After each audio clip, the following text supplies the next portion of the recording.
and welcome to Indus News Live from Islamabad. I'm Hira Mustafa and these are the headlines.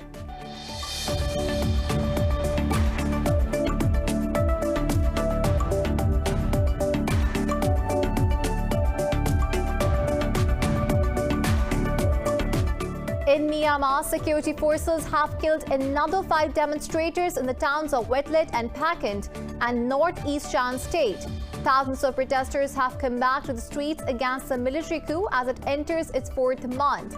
According to an advocacy group, security forces have killed at least 759 protesters in the crackdown on dissent.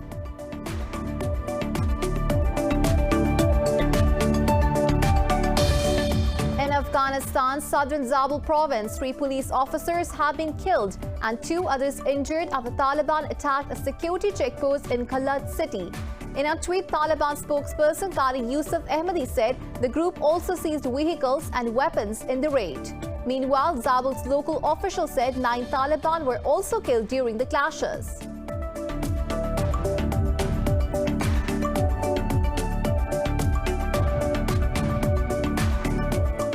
India has reported a record of nearly 3,700 deaths from COVID-19 overnight and more than 392,000 cases. Meanwhile, in Pakistan, 113 people have lost their lives to the virus and more than 4,400 tested positive since yesterday. Globally, the virus has claimed more than 3 million lives and infected over 152 million people.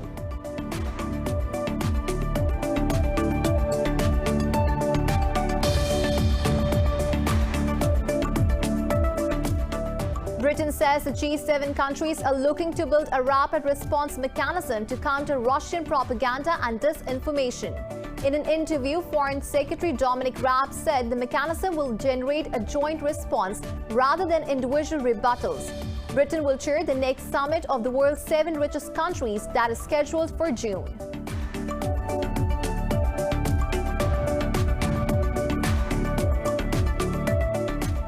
And in football, Borussia Dortmund beat Holstein Kiel 5-0 to reach the final of the German Cup. Dortmund struck 4 times in 16 first-half minutes, including a brace from Giovanni Reina to seal their win. They will now clash with RB Leipzig in the final on May 13th in Berlin.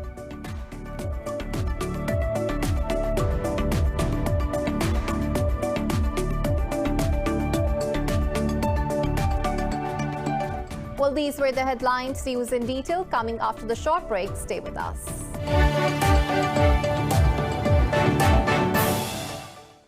Welcome back. Now the news in detail.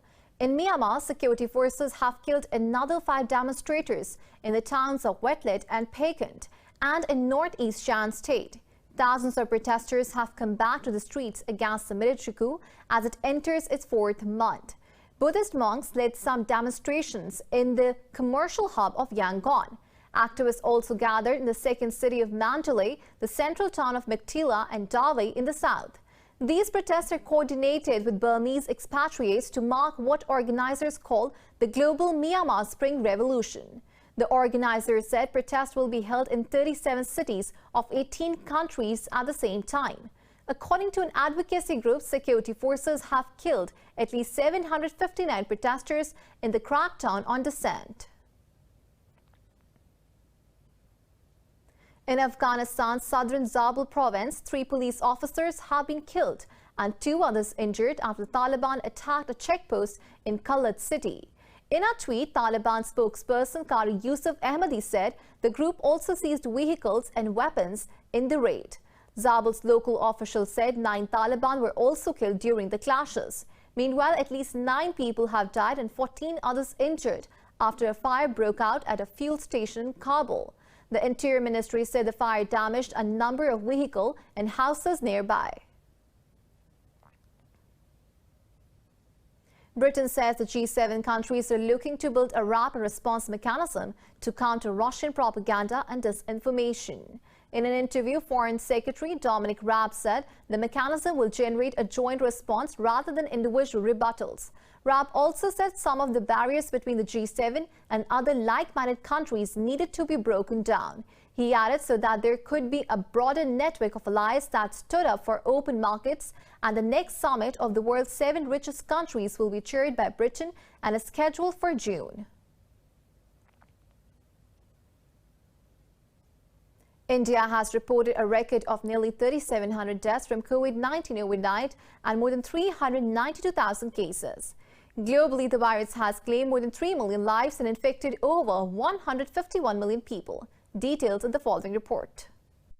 The vaccine rollout is falling behind schedule due to high demand as it continues to expose the stark economic divisions of the world. Mexico says the U.S. will probably send it more doses of AstraZeneca vaccine, as the company admitted its next supply to the South American country will be delayed substantially. Meanwhile, hundreds of Brazilians took to the streets of São Paulo to show their support for President Jair Bolsonaro, who has been criticized for his handling of the pandemic.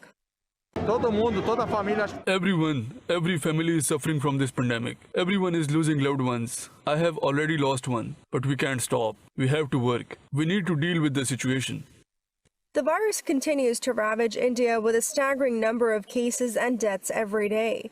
The country has started the third phase of its inoculation drive, but the financial center, Mumbai, only offered limited vaccinations due to a shortage of doses. Meanwhile, France and Germany are the latest countries to send aid to India.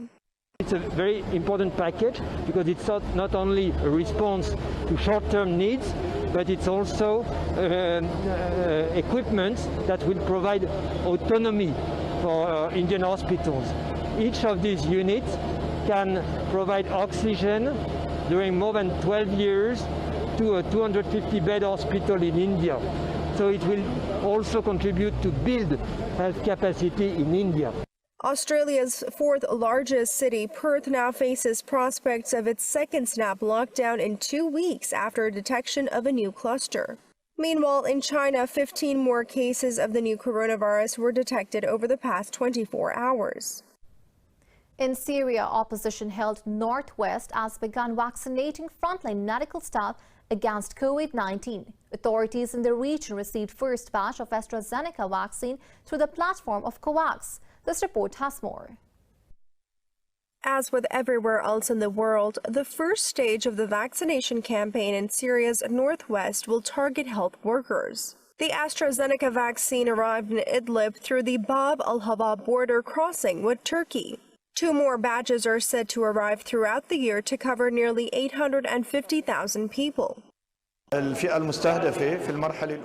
targeted group at the first stage is the medical teams, in addition to those who work in the humanitarian field. The number of those targeted in the first stage is 53,000 people. The campaign will continue for 21 days as the teams will move from a hospital to another and from a healthcare center to another to vaccinate their teams.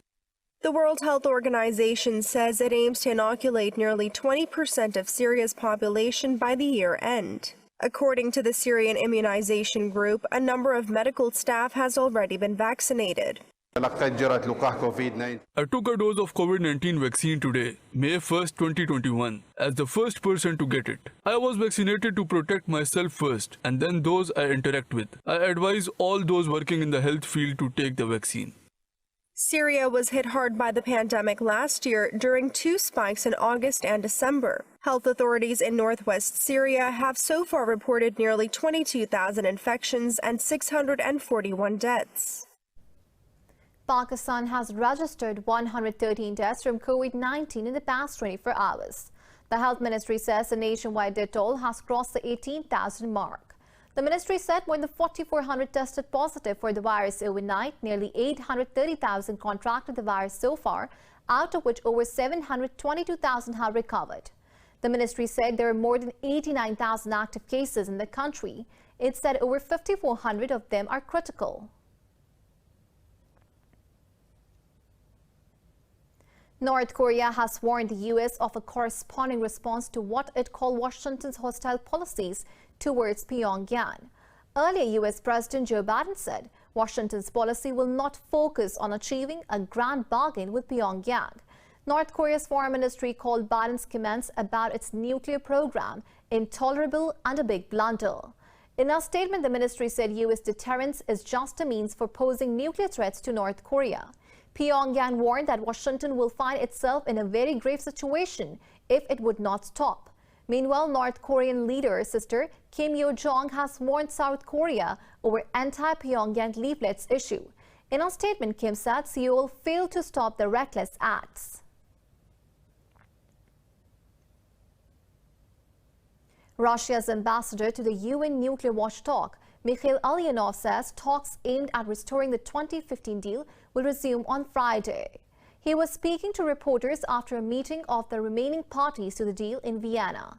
Ulyanov said the talks are moving in the right direction and the final outcome is expected in a few weeks. Meanwhile, Iran's chief negotiator Abbas Araghchi called for lifting of U.S. sanctions on Tehran based on agreement reached so far. He said the talks are more mature and both sides have started to work on a draft. Earlier, the U.S. National Security Advisor Jake Sullivan had said negotiations are in an unclear place. Kyrgyzstan and Tajikistan have begun withdrawing servicemen and military equipment from the zone of conflict on the border.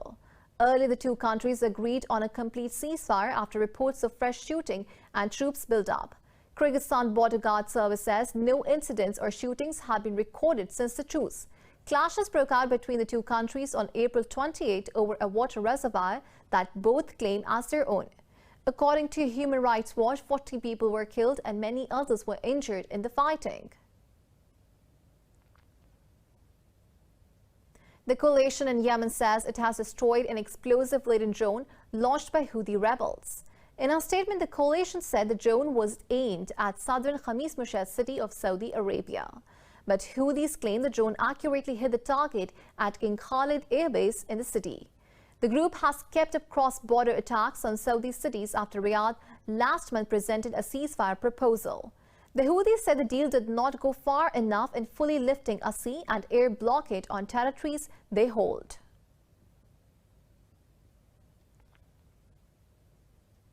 Somalia's parliament has voted to cancel a 2-year presidential term extension. The move will help in ending an armed standoff in the capital, Mogadishu. In a speech following the vote, Prime Minister Mohammed Hussein Roble ordered the army to return to barracks. Roble also urged politicians to avoid inciting violence. Ahead of the vote, President Mohammed Abdullahi Farmajo said he was directing his premier to begin preparations for the election. His term expired in February, but without a new crop of lawmakers, Parliament was unable to choose a president. Last month, the lower house approved the term extension, but the Senate rejected it. Militants have killed 19 people in attacks on 2 villages in the east of the Democratic Republic of Congo. Local authorities said victims of the communal violence near Beni included 10 soldiers. They said unknown assailants also shot dead an influential imam of Beni while he was offering evening prayer. The attacks come after President Felix Tshisekedi declared a state of siege in North Kivu and Ituri provinces amid rising violence. An estimated 122 armed groups of varying sizes operate in mineral-rich eastern DRC. The violent clashes have killed hundreds since the start of 2021 and displaced more than 1.5 million people.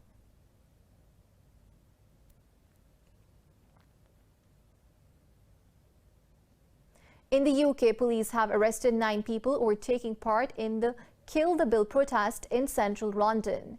In a statement, the police said officers were continuing to engage with protesters. More than 1,000 gathered against the proposed law they say would give police extra powers to curb protest. They demanded that the government reverse the planned legislation. Similar protests also took place in other cities across England and Wales, including Bristol.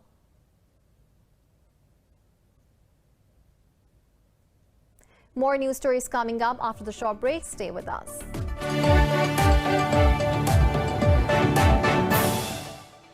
Welcome back. Oscar-winning actress Olympia Dukakis has died at the age of 89. In a Facebook post, her brother said she passed away after months of failing health. Dukakis started acting in the 1960s and performed in a number of films and TV series. She entered the spotlight at the age of 56 with a role in Moonstruck, for which she also won an Academy Award. Dukakis was also known for her role as a wealthy widow in Steel Magnolias. She was nominated 3 times for Emmy Awards for TV roles.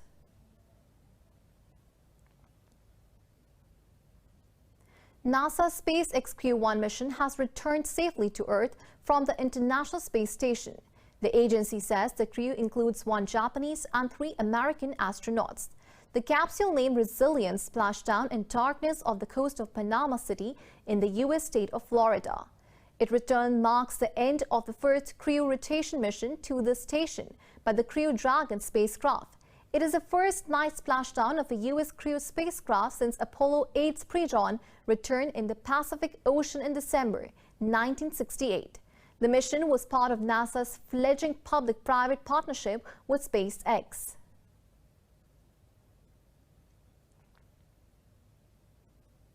In the Netherlands, retired shopkeepers Elise Lutz and Harry Dekkers have received the keys to the country's first 3D printed house. The bungalow was printed in 24 parts in a nearby factory before being assembled on a plot in Eindhoven. More in this report. New tenants of the first 3D printed house in the Netherlands took a tour of the two-bedroom concrete bungalow. They admired its undulating walls and sober grey aesthetic, which designers say are meant to evoke a large boulder. I find it just pretty. An irregularity in the wall, it's like there was a stutter here and then the printing went on. It is really pretty. We feel very good here.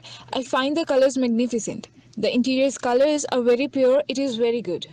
Grooves where the printer shuttled back and forth can be seen clearly on the walls of the 94 square meter building. With this small construction behind us, I think a big step has been taken today towards a high-quality construction industry. With this technology, that is to say, digitalization technology, we have greatly contributed to bringing more versatility, sustainability and health to the construction industry. Designers say the house fully complies with Dutch building standards. It is the first of 5 in what they dub Project Milestone, with designs set to become more sophisticated as they build on the knowledge gained.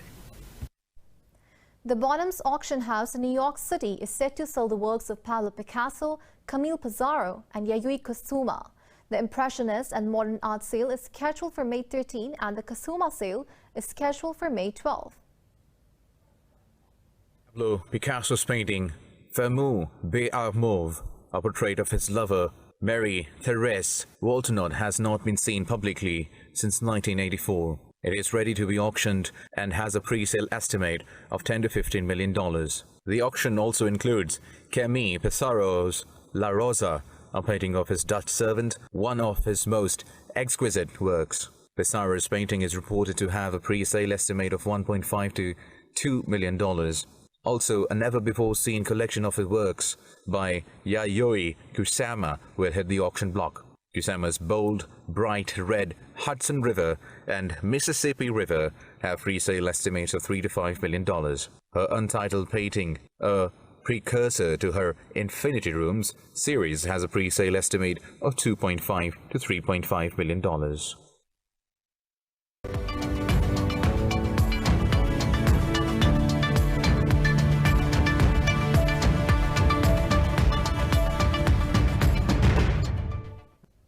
Stocks in the Gulf are trading mixed, with corporate earnings in the Emirates lifting investors' sentiment. Dubai and Abu Dhabi stocks are trading close to 0.5% higher, helped by robust first-quarter earnings. Abu Dhabi Securities Exchange edged up fractionally, led by bank stocks, but Qatar Exchange pulled back after undergoing a wide sell-off. Meanwhile, stocks in Saudi Arabia also dipped nearly 0.5%.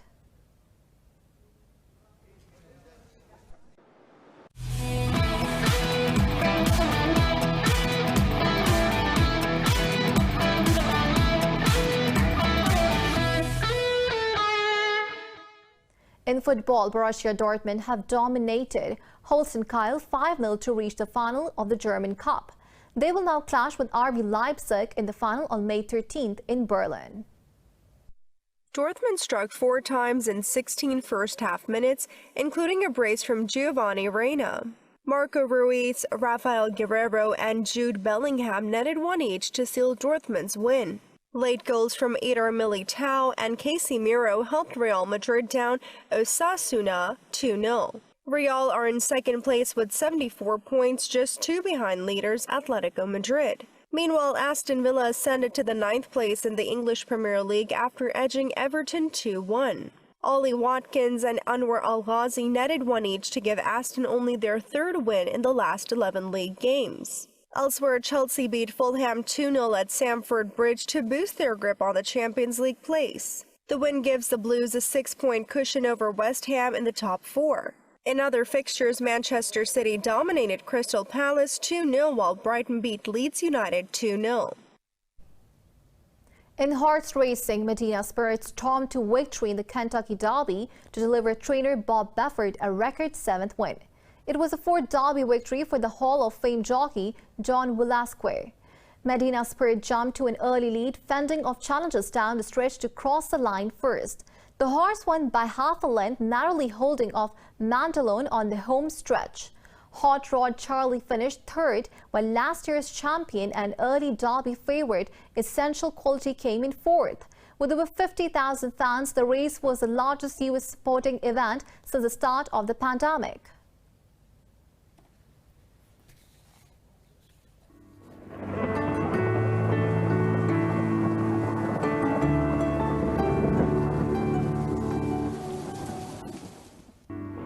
Now it's time to have a look at the weather update across the globe.